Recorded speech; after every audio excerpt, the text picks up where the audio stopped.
With the market trading near all-time highs, we've been hearing the following questions a lot. Should I wait to invest until the pullback? Or should I sell all my stocks to cash now and try to avoid the upcoming correction? What's the best way to proceed given the level the market's at today? Hi, this is Tsukayama. In today's video, we'll be discussing the path forward for investing in a market trading near all-time highs. While some investors are fearful because they feel like the market is due to reverse course at elevated stock prices, others are eager to get involved in the market and see some of the same profits they see their family and friends making. What we'll talk about today is a basic game plan for investing in a strong bull market. There are 3 actions to consider and implement, and 2 that you want to avoid. Now, the first thing to do is to review your portfolio holdings. So for every fund or company stock that you own, it's good to have a short story in your mind that explains why you own the stock and why you believe it'll continue to appreciate in the long term. Every so often, it's good to sit down and review that story with yourself and see if it still makes sense for you to own it. As long as the story still checks out, the position can remain invested in your portfolio. Now, in a bull market, you're going to have certain industries and sectors that outperform others. Don't be afraid to declare victory and take your profits. In fact, you can consider rotating your portfolio, moving from last year's big winners to the more underperforming positions that still have future growth prospects. In addition, you can add alternative assets into your portfolio. Examples of this can include precious metals or real estate or other commodities.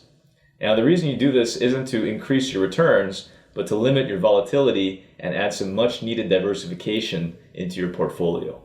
Now, the main takeaway is that it rarely pays to leave equities entirely and move your whole portfolio over to cash.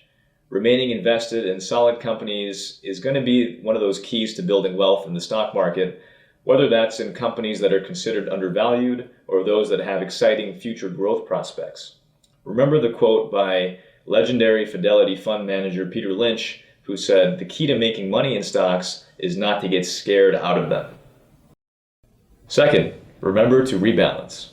Rebalance is counterintuitive for most people because it involves trimming from those positions that have gone up the most and taking the proceeds and adding it to the ones that have gone down the most. Rebalancing during all-time highs makes sense. When the market is at elevated levels, it's a good time to take some of those profits and redistribute them to the more underperforming positions. Rebalancing is something that can be done 2 to 4 times a year and is important to do because it's returning your asset allocation back to what was intended.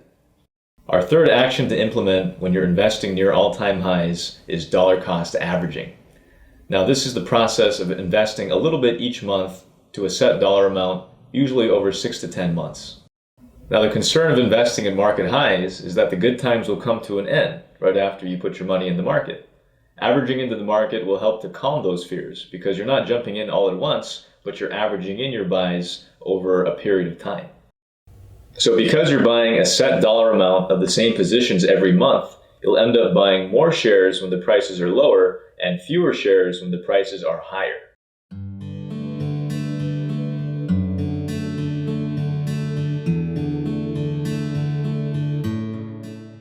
Now that we've covered the good actions to implement, let's briefly touch on the actions that you want to avoid. The allure of market timing can be powerful.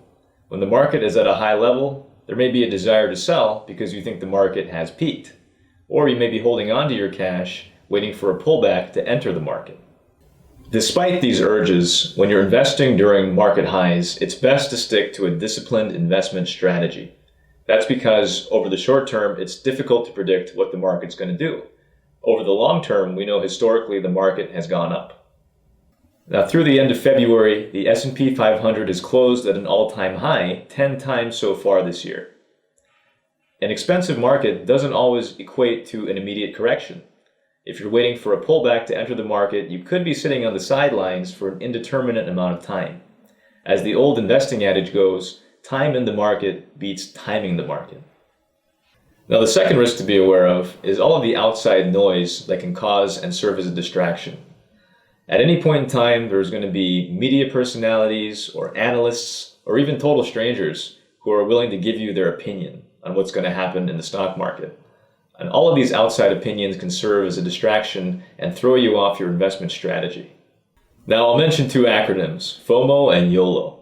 FOMO stands for the fear of missing out and is the feeling you get when you see people you know making money in the stock market off of some opportunity that you missed out on.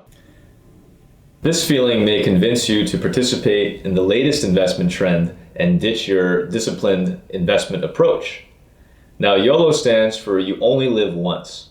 It goes hand in hand with FOMO, and it's the urge that some people get to take unnecessary and potentially catastrophic risk for the chance at higher returns. So to summarize, investing near all-time highs carries with it a heightened level of anxiety and uncertainty. Thinking about this topic brought to mind two behavioral concepts, the hot hand fallacy and the gambler's fallacy. The hot hand fallacy is the idea that previous winners will have a higher chance of continuing to win in the future. The gambler's fallacy is the idea that those on a losing streak are due for a turnaround. Now, when it comes to the stock market, it's easy to get caught up in using these two fallacies to try and predict what's going to happen in the future. Instead of trying to time our trades perfectly based on what we think the market will do, we can focus on the things we can control. So we talked about 3 investment actions to consider when you're investing near market highs. The first is to review your existing portfolio holdings and double check that the story still lines up with the story you have in your mind for every company or fund that you own. Second, we talked about the importance of rebalancing and the effect that that has on reducing your risk. And third, we covered dollar cost averaging, which is the process of buying a little bit each month so as to not jump into the market all at one time. The risks to avoid are market timing and the outside noise and distractions that will throw you off your investment game plan. Remember, FOMO and YOLO. Now, if you have any questions about implementing any of the concepts we discussed today, call me, Christina, or Les for additional discussion. If you know someone who should hear this information, please share this video with them. We'll be back in the coming weeks with additional educational content to share with you all. Until then, thanks for watching.